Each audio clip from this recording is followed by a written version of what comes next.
Good morning दोस्तों, मैं आपका दोस्त बीएल आपके अपने YouTube channel all in one with BL पर आपका स्वागत करता हूं। दोस्तों, हम पढ़ रहे थे भारतीय राज्य व्यवस्था और भारतीय राज्य व्यवस्था में हम संविधान के बारे में पढ़ रहे थे। और आज का जो हमारा टॉपिक है वो है भारतीय नागरिकता। तो बने रहिए मेरे साथ और शुरू करते हैं हमारा आज का टॉपिक भारतीय नागरिकता। भारतीय राज्य व्यवस्था में भारतीय नागरिकता का भाग एक आज हम पढ़ेंगे, क्योंकि थोड़ा सा इसका टॉपिक लंबा है तो इसको हम 2 से 3 भागों में पढ़ेंगे। तो भाग एक देखते हैं आज का। तो भारतीय संविधान निर्माताओं ने भारतीय संविधान के दूसरे भाग के अनुच्छेद 5 से 11 तक भारतीय नागरिकता संबंधी विभिन्न उपबंधों का प्रावधान किया है। भारत में ब्रिटेन के समान एकल नागरिकता का प्रावधान है, मतलब एक ही देश की नागरिकता आप रख सकते हैं। वहीं अमेरिका के संविधान में क्या है, दोहरी नागरिकता है, मतलब वहां पर आप दो देशों की नागरिकता रख सकते हैं। भारतीय नागरिकता अधिनियम 1955 के संबंध में विभिन्न प्रावधान लागू किए गए हैं और इस अधिनियम के अनुसार निम्न में से किसी एक आधार पर आप भारतीय नागरिकता प्राप्त कर सकते हैं। मतलब जो भारतीय नागरिकता अधिनियम 1955 है उसके अनुसार कुछ शर्तें हैं, उन शर्तों को अगर आप पूरा करते हैं तो भारत की नागरिकता आप प्राप्त कर सकते हैं। अब देखते हैं कि कौन से प्रावधान है। तो भारतीय नागरिकता संबंधी प्रावधान क्या है। संविधान के भाग 2 में नागरिकता शीर्षक के अंतर्गत अनुच्छेद 5 से 11 में यह बताया गया है कि संविधान में लागू होने के समय किन व्यक्तियों को भारत में नागरिक माना जाएगा। मतलब जो आपका संविधान का भाग 2 है उसमें अनुच्छेद 5 से और 11 तक ये बताया गया है कि जब संविधान लागू हुआ उस वक्त में किन किन लोगों को भारत का नागरिक माना जाएगा, ये डिसाइड करेंगे भारतीय संविधान के अनुसार भारत की सरकार। अनुच्छेद 5 से 8 तक में नागरिकों के 4 वर्गों का उल्लेख किया है। अब ये 4 वर्ग कौन कौन से हैं वो भी देखेंगे हम। अनुच्छेद 9 में प्रावधान है कि किसी विदेशी राज्य की नागरिकता स्वीकार करने पर कोई व्यक्ति भारत का नागरिक नहीं रहेगा। मतलब भारत का कोई नागरिक है और उसने विदेश की नागरिकता, दूसरे देश की नागरिकता ले ली है तो उसकी भारत की नागरिकता समाप्त हो जाएगी।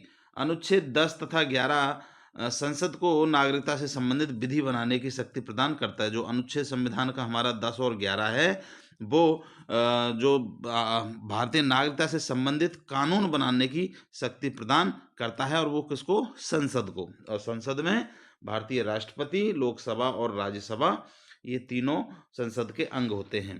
राष्ट्रपति, उपराष्ट्रपति, राज्यपाल, उच्चतम न्यायालय, उच्च न्यायालय के न्यायाधीश, महान्यायवादी, महाधिवक्ता आदि जैसे ये ऊंचे ऊंचे जो पद है, जो राजनीतिक पद है, उन पर भारत के नागरिक ही आसीन हो सकते हैं। मतलब विदेशी कोई भी जिसके पास भारत की नागरिकता नहीं है वो इन पदों पर तैनात नहीं किया जा सकता। संसद और राज्य विधानमंडलों के सदस्य बनने का अधिकार केवल भारतीय नागरिकों को ही प्राप्त है। मतलब संसद में जो एमपी बनते हैं वो, और राज्य विधानमंडलों में जो अपने विधायक बनते हैं वो, ये भारत का जो नागरिक होगा वो ही बन सकता है। किसी दूसरे देश की नागरिकता वाला सदस्य इन पदों पर तैनात नहीं किया जा सकता। अब संवैधानिक प्रावधान क्या है कि अनुच्छेद 5 से अनुच्छेद 8 तक प्रत्येक अनुच्छेद में नागरिकों को विशेष वर्ग निर्धारित किया गया है। तो जो अनुच्छेद 5 से 8 है उसमें एक विशेष वर्ग निर्धारित किया गया है। और अब देखते हैं इसमें किस किस आधार पर भारत की नागरिकता ली जा सकती है। तो आपका है अधिवास द्वारा नागरिकता। अधिवास द्वारा नागरिकता कैसे ली जा सकती है। अनुच्छेद 5 के अनुसार प्रत्येक व्यक्ति जो संविधान के प्रारंभ के समय भारत के राज्य क्षेत्र में अधिवास करता है वह भारत का नागरिक होगा। मतलब जब संविधान का लागू हुआ था देश के अंदर तो उसमें अनुच्छेद 5 में ये प्रावधान था कि जब संविधान लागू हुआ उस वक्त में अगर कोई भारत में कोई व्यक्ति भारत के किसी राज्य में वह अपना निवास कर रहा हो तो वह भारत का नागरिक माना जाएगा यदि निम्न में से कम एक शर्त पूरी करता हो। अब ये जो अनुच्छेद 5 है इसमें एक कंडीशन भी दी है कि जो नीचे शर्त दी गई है उनमें से कोई एक शर्त को ये पूरा करता हो। अब वो शर्त कौन सी है।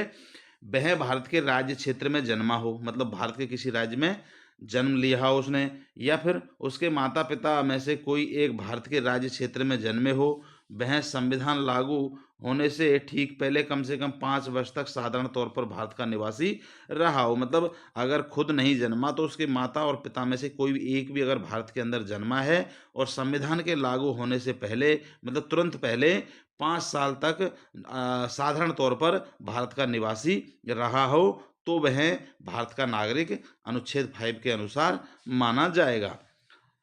पाकिस्तान से प्रव्रजन करने आए व्यक्तियों की नागरिकता मतलब प्रव्रजन का मतलब होता है वहाँ से पाकिस्तान से यहाँ पर निवास करने के लिए जो लोग आए हैं।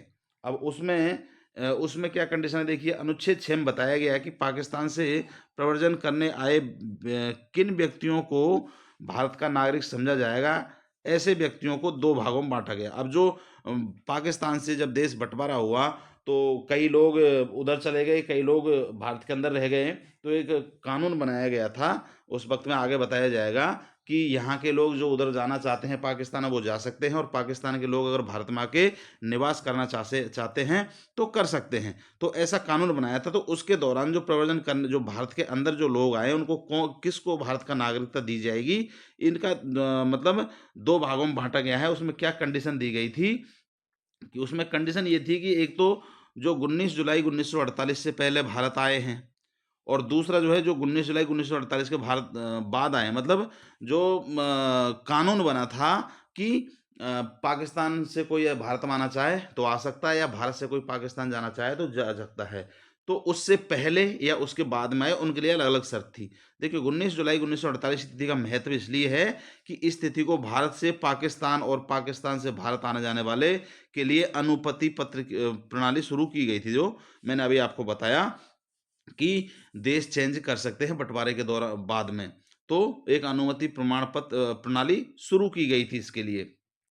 पाकिस्तान को प्रजनन करने वाले लोगों की नागरिकता जो या भारत से पाकिस्तान के अंदर निवास करने के लिए जो लोग गए उनकी नागरिकता के बारे में क्या प्रावधान था कि अनुच्छेद 7 में प्रावधान है कि जिस व्यक्ति ने मार्च 1947 के पश्चात भारत से पाकिस्तान के लिए प्रव्रजन किया है वह भारत का नागरिक नहीं समझा जाएगा, क्योंकि वो ऑलरेडी चला गया है तो भारत का नागरिकता उसकी समाप्त हो गई।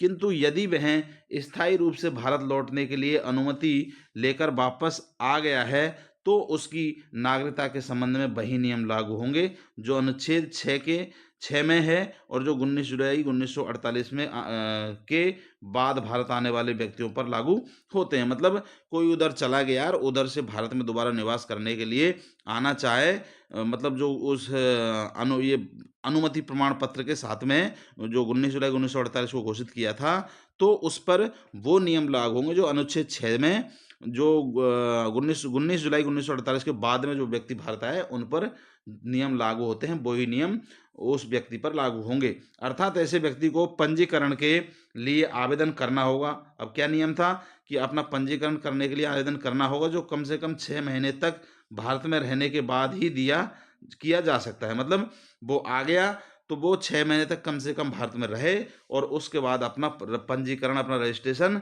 करवाए।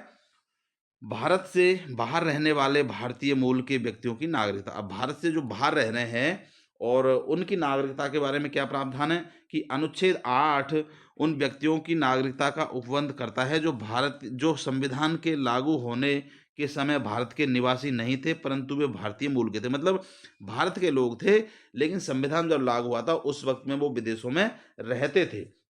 तो उनके लिए क्या प्रावधान है, इसके अनुसार जिस व्यक्ति का जन्म अथवा उसके माता पिता दादा दादी नाना नानी में से किसी एक का जन्म भारत शासन अधिनियम 1935 द्वारा परिभाषित हुआ हो, जो भारत शासन अधिनियम 1935 बनाया था उसके अनुसार खुद या खुद के परिवार का कोई सदस्य भारत में जन्मा हो और वर्तमान में वह व्यक्ति साधारण तौर पर किसी अन्य देश में रह रहा है, मतलब नॉर्मली किसी देश में रह रहा है, वह भारत का नागरिक समझा जाएगा यदि वह अपने निवास के देश में भारत के राजनयिक या काउंसिल के प्रतिनिधि के समक्ष नागरिकता का आवेदन प्रस्तुत करता है और उसके आवेदन पर उसकी नागरिकता का पंजीकरण कर लिया जाता है। मतलब भारत का जो संविधान लागू हुआ उस वक्त में अगर कोई व्यक्ति विदेश के अंदर रह रहा है, दूसरे देश के अंदर रह रहा है तो उसे भारत का नागरिक समझा जा सकता है।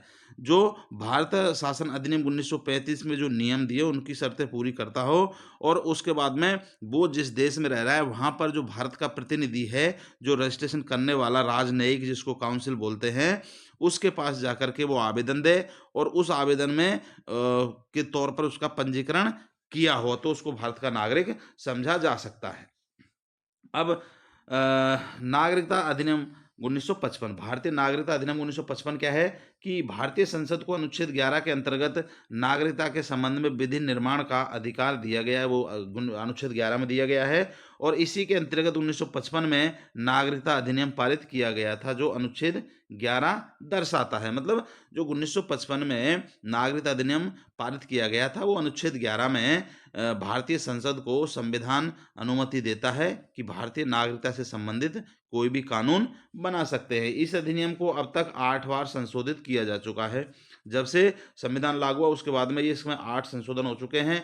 1957, 1960, 1986, 1992, 2003, 2005, 2015 और 2019 में संशोधन किए जा सकते हैं और इस अधिनियम के अनुसार भारतीय नागरिकता संबंधी 5 प्रकार से प्राप्त की जा सकती है।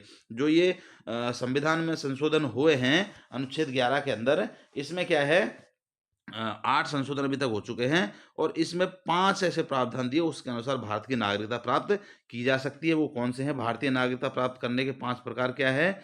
जन्म से नागरिकता, भारत में जन्म से 26 जनवरी 1950 के बाद एवं उसके माता पिता में से कोई भी भारतीय नागरिक होना चाहिए। मतलब भारतीय उनके माता पिता में से कोई भी भारत का नागरिक होना चाहिए। इस विधि के 2 अपवाद है। उसमें क्या है, यह विधि वहाँ लागू होती है जहाँ जन्म के समय शिशु का पिता उसके दूसरे देश या शत्रु देश का राजनयिक हो। मतलब अगर वो संविधान के लागू होने के पश्चात में भारत का नागरिक हो सकता है, लेकिन उसमें कंडीशन क्या है कि यह विधि वहाँ लागू नहीं होती है। मतलब उस जगह पर एक मतलब मान्यता नहीं मिलेगी कि उसके जन्म के समय शिशु का जो पिता है वो शत्रु देश का राजनयिक मतलब किसी राजनीतिक पद पर हो तो उसको मान्यता मतलब नागरिकता नहीं दी जाएगी। और दूसरा क्या था, शत्रुओं के अधीन भारत में किसी भाग में जन्म लेने वाले बच्चे हो। मतलब शत्रु के अधीन कोई भारत का भाग है और वहां पर अगर जन्म लेता है तब भी उसको नागरिकता नहीं मिलेगी।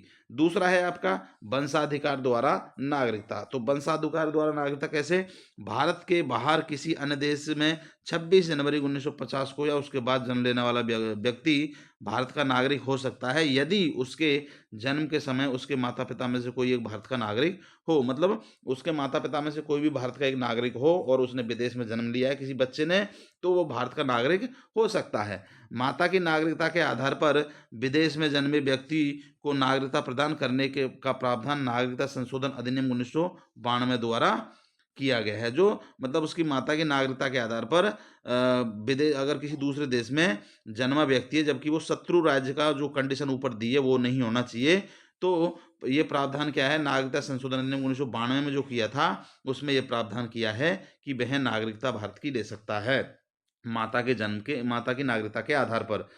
3 दिसंबर 2004 के बाद भारत से बाहर जन्मा कोई व्यक्ति वंश के आधार पर भारत का नागरिक नहीं हो सकता यदि उसके जन्म के 1 वर्ष के भीतर भारतीय काउंसिल से जन्म का पंजीकरण नहीं करवाया या केंद्र सरकार की बिना सहमति से अवधि में पंजीकरण नहीं करवाया। मतलब अगर 3 दिसंबर 2004 में जो अमेंडमेंट हुआ था उसमें ये संशोधन किया गया कि अगर विदेश में कोई बच्चा जन्मा है चाहे उसके माता पिता भारतीय मूल के हैं, कोई माता या पिता में से कोई एक भी, और वो उस विदेश में जन्मा है और उसका 1 साल के अंदर जो भारत के जो काउंसलेट जो विदेश में बैठे हैं उनके पास अगर पंजीकरण नहीं करवाया है और केंद्र सरकार की अनुमति नहीं ली है तो उसे भारत की नागरिकता प्राप्त नहीं हो सकती, उसे भारत का नागरिक नहीं समझा जाएगा।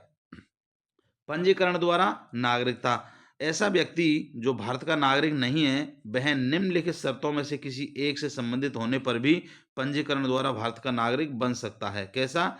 जैसे भारत में जन्म लेने वाला कोई व्यक्ति यदि भारत के नागरिक के रूप में पंजीकृत होना चाहता है तो उसे भारत में लगातार 5 से 7 वर्षों तक रहने का प्रमाण प्रस्तुत करना होगा।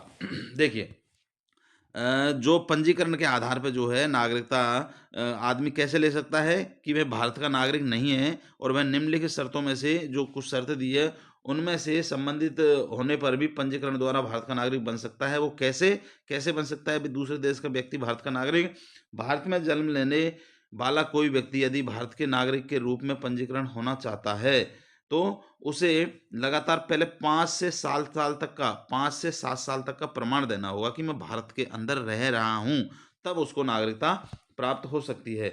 नागरिकता संशोधन अधिनियम 1986 के पहले उपयुक्त निवास करने की अवधि मात्र 6 महीने थी। पहले ये जो 5 से 7 वर्ष जो दिया है इसमें, पहले जो 1986 का अमेंडमेंट हुआ था इसमें नागरिकता अधिनियम में, उससे पहले ये अवधि 6 महीने थी कि अगर 6 महीने आप रह लिए हैं और 6 महीने के आप प्रमाण दे रहे हैं कि मैं 6 महीने से भारत के अंदर रह रहा हूँ, तो नागरिकता दी जा सकती है। लेकिन ये 1986 का जो संशोधन हुआ उसमें इसको 5 से 7 साल का कर दिया था। भारतीय मूल में वे व्यक्ति जो अविभाजित भारत से बाहर किसी देश अथवा स्थान में रह रहे हो, भारतीय नागरिक के साथ विवाह करने वाली स्त्री भारतीय नागरिकों के अल्पसंख्यक बच्चों आदि इस विधि के नागरिकता प्राप्त कर सकते हैं। देखो, भारतीय मूल का जो भारत के रहने वाले जो पहले अखंड भारत था, जो विभाजित नहीं हुआ था, उससे पहले अविभाजित भारत से मतलब उस वक्त में किसी दूसरे देश में रह रहे हो और कोई भी व्यक्ति दूसरे देश का हो और वो भारत के किसी नागरिक से विवाह कर सकता है, तो वो स्त्रियां जो है भारतीय नागरिकों के अल्पसंख्यक बच्चों आदि, मतलब जो अल्पसंख्यकों से उन्होंने शादी कर ली, इस विधि से भी वो नागरिकता भारत की प्राप्त कर सकते हैं। इसके पश्चात ओसीआई कार्ड धारक व्यक्ति की नागरिकता, अब उनमें भी उसके आधार पर भी नागरिकता ले सकते हैं। देशीकरण द्वारा नागरिकता, किसी विदेशी नागरिक द्वारा भारत सरकार को आवेदन करके भारतीय नागरिकता प्राप्त की जा सकती है। उसके लिए निम्नलिखित शर्तें हैं। देखिए, कोई भी विदेश का व्यक्ति भारत सरकार को आवेदन करके नागरिकता ले सकता है, लेकिन उसके कंडीशन क्या है वो देखिए। वह जिस देश का नागरिक है उसकी नागरिकता का त्याग करे। पहला तो जिस देश का रहने वाला है उसकी नागरिकता को छोड़ दे, त्याग करे। वो वह देश का नागरिक नहीं होना चाहिए जहां देशीकरण द्वारा भारतीय नागरिकों को नागरिकता लेने से रोका जाता हो। मतलब ऐसे देश का नागरिक नहीं होना चाहिए जहां पर भारत के लोगों को नागरिकता प्राप्त नहीं होती। मतलब यहाँ से भारत से कोई उस देश में गया और वहां पर उनके देशीकरण के आधार पर उनको नागरिकता ना मिले, तो ऐसे देश के नागरिक को भी भारत के अंदर नागरिकता नहीं मिल सकती। वह देशीकरण के आवेदन के तत्काल पूर्व कम से कम 1 वर्ष तक भारत में रहा हो। मतलब उसने आवेदन दिया और लगातार 1 साल से भारत में रह रहा है, तो इसको भारत की नागरिकता मिल सकती है। वह पूर्ण आयु, क्षमता एवं सदचरित्र वाला व्यक्ति हो, मतलब अच्छे स्वभाव और अच्छा चरित्रवान व्यक्ति हो, उसमें तो मिलेगी। उसे संविधान में उल्लेखित भाषाओं में से किसी एक भाषा का पर्याप्त ज्ञान होना चाहिए। तो मतलब जो विदेश का व्यक्ति है उसको ये कंडीशन दी गई है कि इन कंडीशनों में को सबको पूरा करता है वो, तो उसे भारत की नागरिकता मिल सकती है। उसे राष्ट्र के प्रति सकारात्मक आस्था रखना अथवा निश्चित रूप से निष्ठा की एक शपथ लेनी चाहिए। मतलब वो विदेश से आया है तो उसके शपथ तो लेनी पड़ेगी कि मैं देश के प्रति निष्ठावान रहूंगा, तब भी उसको नागरिकता मिल जाएगी। तो ये 6 कंडीशन दी हुई है। जो विदेश का नागरिक है और भारत की नागरिकता लेना चाहता है तो ये 6 कंडीशन अगर वो पूरा करता है तो उसे भारत की नागरिकता भारतीय संविधान नागरिकता अधिनियम के अनुसार मिल जाती है। अगला है भूमि के अर्जन द्वारा। भूमि के अर्जन द्वारा कैसे नागरिकता ले सकते हैं? यदि कोई नया राज्य क्षेत्र भारत के राज्य क्षेत्र में सम्मिलित हो जाता है अथवा कर लिया जाए, उदाहरण के लिए 1974 में सिक्किम का विलय भारत के अंदर हुआ, अतः सिक्किम भाषी भारतीय नागरिक हो गए, तो भारत सरकार यह निश्चित करेगी कि उस क्षेत्र के लोगों को भारतीय नागरिक होंगे अथवा नहीं। मान लीजिए भारत किसी दूसरे देश के किसी क्षेत्र को अपने में मिला लेता है युद्ध के दौरान, या वो देश मिलना चाहता है, तो उसके लिए भारत सरकार निश्चित करेगी कि ये जिस देश का जिस क्षेत्र के नागरिक भारत में मिले हैं, जिस दूसरे देश के क्षेत्र को भारत में मिलाया है, उनको भारत की नागरिकता देनी है या नहीं देनी है, वो केंद्र सरकार तय करेगी। भारत में केवल एकल नागरिकता का प्रावधान है। मतलब आप एक ही जगह की नागरिकता ले सकते हैं, 2 देशों की नागरिकता नहीं रख सकते। भारत की नागरिकता को अनुच्छेद 11 के अंतर्गत संसद कानून के माध्यम से नियमित करती है। मतलब भारतीय नागरिकता के जो अधिकार है वो संसद के पास है और वो संविधान का अनुच्छेद जो 11 है, ये अधिकार संसद को देता है कि भारत का कौन नागरिक होगा, कौन नहीं होगा। तो ये सारा कार्य, ये सारा नियंत्रण क्या है, संसद के हाथ में रहता है। तो दोस्तों, ये था भारतीय नागरिकता से संबंधित कुछ प्रावधान, जिनका भाग 1 हमने पढ़ लिया है, और इसमें जो प्रावधान और बचे हुए हैं जो भाग 2 में पढ़ेंगे। तो आपसे रिक्वेस्ट है, चैनल को सब्सक्राइब करके वीडियो को लाइक कर लीजिए और दोस्तों के साथ शेयर भी कर लीजिएगा। दोस्तों, अब मुझे दीजिए इजाज़त और मिलते हैं वही भारतीय नागरिकता के भाग 2 के साथ में। तब तक के लिए नमस्कार, धन्यवाद।